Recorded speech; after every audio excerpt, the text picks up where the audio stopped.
അർച്ചന ചേച്ചി LLB സീരിയലിൻ്റെ latest episode റിവ്യൂയിലേക്ക് എല്ലാ കൂട്ടുകാർക്കും സ്വാഗതം.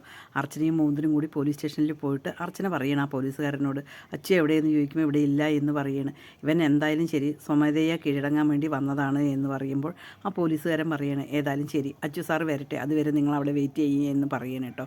അതേസമയം വിജയശങ്കർ ചന്ദ്രകാന്തത്ത് പോയി ചന്ദ്രയോട് ഇങ്ങനെ പറയണം, ചന്ദ്രേ നീ ഒന്ന് പുറത്തിറങ്ങിയതിന് ശേഷം നീ എന്തായാലും ഒന്ന് അവരുടെ കൂടെ പോകുന്ന നിനക്ക് ഒരു കുഴപ്പവും വരില്ല, ഞാൻ നിന്നെ ജാമ്യത്തിൽ ഇറക്കാം എന്നിങ്ങനെ പറയുമ്പോൾ ചന്ദ്രയ്ക്ക് ദേഷ്യം വരികയാണ് കേട്ടോ. നിങ്ങൾ അവൻ്റെ കൂടെ കൂടിയിട്ടാണോ? ഞാൻ ഒരു കാരണവശാലും ഇവിടെ നിന്നും പുറത്ത് വരില്ല, എന്നെ അറസ്റ്റ് ചെയ്ത് കൊണ്ടുപോകാമെന്നും തീരുമാനിക്കേണ്ട എന്ന് പറയുമ്പോൾ വിജയശങ്കർ ഇങ്ങനെ പറയേണ്ടത്, ASP മാഡം ഇനിയും കൂടുതൽ പോലീസുകാരെ അയക്കും, അത് കഴിഞ്ഞാൽ നമുക്ക് ഭയങ്കര നാണക്കേടാണ്, ഇങ്ങോട്ടേക്ക് പോലീസുകാർ വന്നു കഴിഞ്ഞാൽ എല്ലാവരും അറിയും, ഇതാവുമ്പോൾ ആരും അറിയില്ല, നീ എന്തായാലും ഇവരുടെ കൂടെ പോ, ഞാൻ എന്തായാലും നിന്നെ ഇറക്കി കൊണ്ടുവരും എന്നിങ്ങനെ പറയണം കേട്ടോ. അതിനുശേഷം ഒരുപാട് തവണ വിജയശങ്കർ പറഞ്ഞതിന് ശേഷമാണ് ചന്ദ്ര മനസ്സോട് കൂടിയിട്ട് ഇറങ്ങി വരികയാണ് കേട്ടോ. അതേസമയം ആര്യ ചോദിക്കേണ്ട, അമ്മയെ അവിടെ ജയിലിൽ അടയ്ക്കുകയോ എന്നിങ്ങനെ ചോദിക്കുമ്പോൾ വിജയശങ്കർ ഇല്ല മോളെ, എന്തായാലും ശരി ഞാൻ ജാമ്യത്തിൽ ഇറക്കി കൊണ്ടുവരും എന്ന് പറയണം. വിജയേട്ടാ എനിക്ക് വിജയേട്ടനെ വിശ്വസിക്കാൻ പറ്റുമോ എന്ന് ചോദിക്കണം. തീർച്ചയായിട്ടും എൻ്റെ ഭാര്യയെ ഞാൻ അവിടെ കിടത്തില്ല, എന്തായാലും ഞാൻ ജാമ്യത്തിൽ ഇറക്കി കൊണ്ടുവരും, അതിന് വേണ്ട ഏർപ്പാടല്ല ഞാൻ ചെയ്യും, നീ ഒന്ന് ഇവരുടെ കൂടെ പോ, അല്ല പറഞ്ഞു കഴിഞ്ഞാൽ ഭയങ്കര നാണക്കേടാണ്, അഡ്വക്കേറ്റിൻ്റെ വീട്ടിൽ പോലീസുകാർ നിൽക്കണു എന്ന് പറഞ്ഞു കഴിഞ്ഞാൽ നാണക്കേടാണ് എന്ന് പറയുകയാണ് കേട്ടോ. അതിനുശേഷം ചന്ദ്ര മനസ്സോട് കൂടി സമ്മതിച്ചിട്ട് വരികയാണ്, പുറത്തേക്ക് വരികയാണ് കേട്ടോ.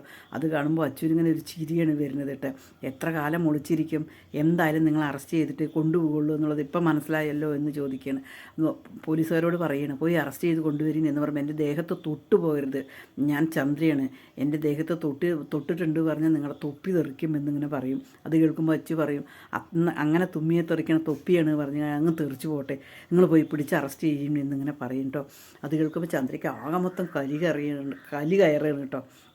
നീ നിൻ്റെ ഭാര്യയും പിടിച്ചിട്ട് ഒരു ഗതിയില്ലാതെ ഇവിടെ വന്നതാണ്, അത് നിനക്ക് ഓർമ്മയുണ്ടോ? നിന്നെ പോലീസുകാരനാക്കിയത് ആരാണ്, അതൊക്കെ നിനക്ക് ഓർമ്മയുണ്ടോ എന്നിങ്ങനെ ചോദിക്കുമ്പോൾ എനിക്കെല്ലാം ഓർമ്മയുണ്ട്, ഈ കേസ് കഴിയട്ടെ, അതിനുശേഷം ഞാൻ ആ കേസ് എടുക്കാം എന്നിങ്ങനെ പറയണം കേട്ടോ. രുക്കുവിന് ഒരു വിഷമം ഉണ്ടായില്ല, ഞങ്ങൾക്ക് എല്ലാ കാര്യങ്ങളും അറിയും എന്നിങ്ങനെ പറയണം. ആര്യ പറയണം, ആങ്കിളെ അമ്മയെ അവിടെ കൊണ്ടുപോയി ഉപദ്രവിക്കുകയോ എന്ന് ചോദിക്കുമ്പോൾ അച്ചു അതിനൊരു നിസ്സാര മറുപടിയിൽ ഇങ്ങനെ പറയണം കേട്ടോ. പിന്നീട് അതേ സമയം തന്നെ അവർ ഇറങ്ങാൻ നേരത്ത് സത്യം വരികയാണ് കേട്ടോ. സത്യം ചോദിക്കുന്നത് എന്താ പറ്റിയത് എന്ന് ചോദിക്കുകയാണ്.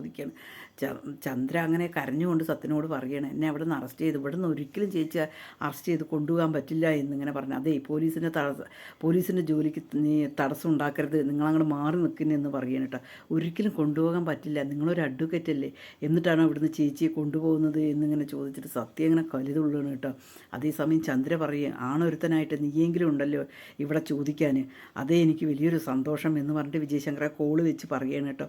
അതേസമയം അച്ചു പറയേണ്ടത്, നിങ്ങൾ എൻ്റെ ജോലിക്ക് തടസ്സമായി നിന്ന് കഴിഞ്ഞാൽ എന്താ സംഭവിക്കുന്നതെന്ന് അറിയുമല്ലോ എന്ന് ചോദിക്കുന്നത്, നീ എന്ത് ചെയ്യുവാടാ എന്നിങ്ങനെ പറയണം കേട്ടോ. അതേസമയം അച്ചു സത്യനെ പിടിച്ച് ഒന്നും തള്ളുവാണ്. അതേസമയം ആര്യ ഇങ്ങനെ പറയേണ്ടത്, വേണ്ട പിന്നെ സത്യനങ്ങളെ ഒന്നും ചെയ്യണ്ട എന്നിങ്ങനെ പറയണം കേട്ടോ. ആരെയും ഒന്നും കൂസാതെ തന്നെ ചന്ദ്രരേഖയെ പിടിച്ച് ജീപ്പിൽ കൊണ്ടുപോവുകയാണ് കേട്ടോ. അത് കാണുമ്പോൾ തന്നെ ഭയങ്കരമായിട്ട് സത്യൻ നിലവിളിക്കലും പ്രശ്നങ്ങൾ ഉണ്ടാക്കുകയും ചെയ്യുന്നുണ്ട്, കൊണ്ടുപോകാൻ പറ്റില്ല ചേച്ചിയെ പറഞ്ഞിട്ട്. പിന്നീട് അത് കഴിഞ്ഞിട്ട് അവർ ജീപ്പ് കയറ്റി കൊണ്ടുപോകണം, ഞങ്ങൾ വേറെ കൊണ്ടുവരാ കാറിൽ എന്നൊക്കെ പറയുന്നുണ്ട്. അതൊന്നും അച്ചു കേൾക്കില്ല കേട്ടോ. അച്ചു ശരിക്കും പോലീസ് ജീപ്പിൽ തന്നെ കൊണ്ടുപോവുകയാണ്. അത് കാണുമ്പോൾ അവർ പോയതിന് ശേഷം സത്യം വിജയശങ്കറിനോട് അങ്ങനെ ദേഷ്യപ്പെടുകയാണ് കേട്ടോ. നിങ്ങൾ ഒരുത്തനാണ് ഇതിനെല്ലാം കാരണം എന്ന് പറഞ്ഞിട്ട് വിജയശങ്കറിനോട് സത്യം ദേഷ്യം കൊണ്ട് പറയണ്ട, അവനെ ഞാൻ എന്തായാലും വെറുതെ വിടില്ല എന്നിങ്ങനെ പറയുമ്പോൾ വിമല പറയുന്നുണ്ട്, ചേട്ടന് ചെയ്യാൻ പറ്റാത്തതാണല്ലോ, പിന്നെ ഇനി അവിടെ പോയിട്ട് ഗുണ്ടായുസം കാട്ടിക്കഴിഞ്ഞാൽ പ്രശ്നമാവും എന്നിങ്ങനെ പറയണം. അത് കേൾക്കുമ്പോൾ വിജയശങ്കർ പറയുന്നുണ്ട്, ശരിയാണ്, നീ അവിടെ പോയിട്ട് ഗുണ്ടായുസം ചെയ്ത് കഴിഞ്ഞാൽ നിന്നെയും കൂടി പിടിച്ചകത്തിടും, ഞാൻ എന്തായാലും അവളെ ഇന്ന് ജാമ്യത്തിൽ ഇറക്കും എന്നിങ്ങനെ പറയണം കേട്ടോ.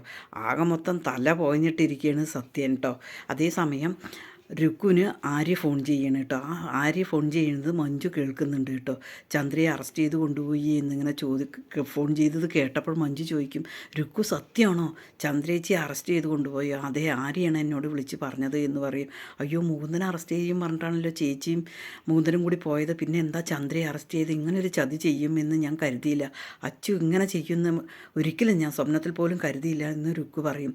ചേച്ചി ഇത് ആരോടും പറയേണ്ട, നമ്മൾ മാത്രമേ അറിഞ്ഞിട്ടുള്ളൂ എന്ന് പറയുമ്പോൾ മഞ്ജു പറയും, ഇത് അറിഞ്ഞു കഴിഞ്ഞാൽ ഭയങ്കര നാണക്കേടാണല്ലോ, നീ ഒരു കാര്യം ചെയ്യ്, അച്ചുവിനെ ഫോൺ ചെയ്യേ എന്ന് പറയണം കേട്ടോ.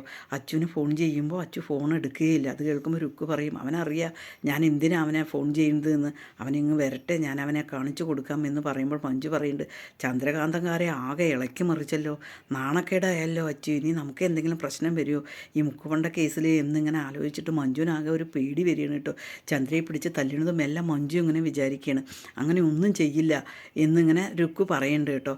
അതേസമയം പോലീസ് ജീപ്പ് നേരെ സ്റ്റേഷനിലേക്ക് എത്തുകയാണ് കേട്ടോ. അർച്ചനയും മൂന്നിനും മാറി നിൽക്കുകയാണ്, കാരണം വന്നതും തന്നെ അച്ചു കാണണ്ട എന്ന് പറയുകയാണ് കേട്ടോ.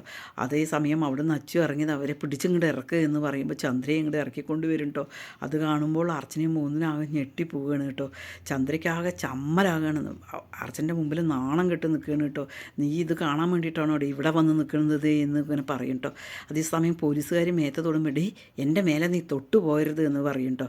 അച്ചു പറയും, നിങ്ങൾക്ക് ഇനിയും പറഞ്ഞത് അറിഞ്ഞില്ലേ, പിടിച്ചകത്തേക്കാക്ക്, അവിടെ തന്നെ റൂം അടച്ചിരുന്നതാണ്, ഇനി ഇവിടെ എന്തെല്ലാം ചെയ്യുന്നുള്ളത് അറിയില്ലല്ലോ എന്ന് പറയുമ്പോൾ, എന്നെ എടി എന്ന് കുറേ നേരമായല്ലോ നീ പറയണത്, ഇതിനെ ഞാൻ തൊപ്പി തെറിപ്പിക്കും എന്നിങ്ങനെ പറയും. നിങ്ങളെ മതി, ഒരുപാട് തെറിപ്പിക്കാൻ നിൽക്കണ്ട എന്ന് പറഞ്ഞിട്ട് അച്ചു ചൂടാവുകയാണ് കേട്ടോ. അതേസമയം അർച്ചനയും മൂന്നിനും കൂടി പറയണം, ആ നല്ല കാര്യമാണല്ലോ, ഇതെന്താ അറസ്റ്റ് ചെയ്ത് കൊണ്ടുവന്നിരിക്കുന്നത്, നിങ്ങളെല്ലാം കൂടി ഒത്തു കളിച്ചതാണ് അല്ലേ എന്നിങ്ങനെ ചോദിക്കുകയാണ് കേട്ടോ. അർച്ചനയ്ക്ക് ശരിക്കും കാര്യങ്ങൾ അറിയില്ല. അതേസമയം അർച്ചനയോട് അച്ചു ചോദിക്കണ്ടേ, നിങ്ങളെന്താ അവിടെ വന്ന് നിൽക്കണത് ചോദിച്ചു. നീ എന്തായാലും മൂന്നിനെ അറസ്റ്റ് ചെയ്യാൻ വീട്ടിലേക്ക് വരുമല്ലോ, അവൻ അറസ്റ്റ് ചെയ്യാൻ കറക്റ്റായിട്ട് വന്നിരിക്കുകയാണ്, നിനക്ക് അറസ്റ്റ് ചെയ്യാൻ മടിയൊന്നും വേണ്ട, അവൻ അറസ്റ്റ് ചെയ്തോളൂ, വീട്ടിൽ നിന്നാകുമ്പോൾ ഇനി അതൊരു പ്രശ്നം വേണ്ട എന്നിങ്ങനെ പറയുമ്പോൾ അച്ചു പറയും, ഞാൻ നെല്ലിമറ്റം ഫിനാൻസിലെ മുഖ്യ പ്രതിയെയാണ് ഞാൻ അറസ്റ്റ് ചെയ്ത് കൊണ്ടുവന്നിരിക്കുന്നത്, അല്ലാതെ വേറെ ആരെയല്ല എന്നിങ്ങനെ പറയും കേട്ടോ. അത് കേൾക്കുമ്പോൾ അർച്ചന ഇങ്ങനെ വിചാരിക്കുക, ചന്ദ്രയ്ക്കാകെ മൊത്തം നാണക്കേട് വേണം കേട്ടോ. ചന്ദ്ര കലി കയറിയിട്ട് അർച്ചനയോട് സംസാരിക്കുകയാണ്, നിങ്ങളെല്ലാവരും കൂടി ഗൂഢാലോചന ചെയ്തതാണ് അല്ലേ എന്നെ, ഞാൻ മാപ്പുസാക്ഷിയാകേണ്ട ആളാണ്, നിങ്ങൾ എന്നെ ഗൂഢാലോചന ചെയ്തതാണ് എന്ന് പറഞ്ഞിട്ട് അർച്ചനയോടും മൂന്നിനോടും തട്ടിക്കയറണം, മിണ്ടാതിരിക്കുന്നു എന്ന് പറഞ്ഞിട്ട് അച്ചു പോലീസുകാരോട് പറയുന്നുണ്ട്, അവരെ പിടിച്ച് അകത്തേക്ക് കൊണ്ടുപോയി എന്ന് പറയും കേട്ടോ. അപ്പോൾ ഈ മുഖ്യപ്രതി അറസ്റ്റ് ചെയ്ത് കൊണ്ടുപോയ മുകുന്ദൻ്റെ കാര്യം എന്താണ് ചോദിക്കും, മുകുന്ദൻ മാപ്പുസാക്ഷിയാണ് പറയും. അത് കേൾക്കുമ്പോൾ ചന്ദ്രയ്ക്ക് വീണ്ടും കലി കയറുകയാണ് കേട്ടോ. നിങ്ങൾ തമ്മിൽ ഭയങ്കര ഗൂഢാലോചന നടത്തിയിട്ടാണ് ഇങ്ങനെ ചെയ്തത് എന്ന് പറഞ്ഞിട്ട് ചന്ദ്ര അവിടെ കലി തുള്ളുകയാണ്. അതേസമയം അർച്ചന പറയുന്നുണ്ട്, ഒരു ചെറുപ്പക്കാരൻ്റെ ഭാവി തൊലിച്ചതാണ്, അവൻ്റെ വിഷമവും വേദനയും എങ്ങനെയാണ് എന്നുള്ളത് നിങ്ങൾക്ക് പറഞ്ഞാൽ മനസ്സിലാവില്ല, അത് നിങ്ങൾ അനുഭവിച്ച് തന്നെ തീർക്കണം എന്നിങ്ങനെ പറഞ്ഞിട്ട് ചന്ദ്രയോട് അർച്ചന ഇങ്ങനെ കാര്യങ്ങൾ പറയുകയാണ് കേട്ടോ.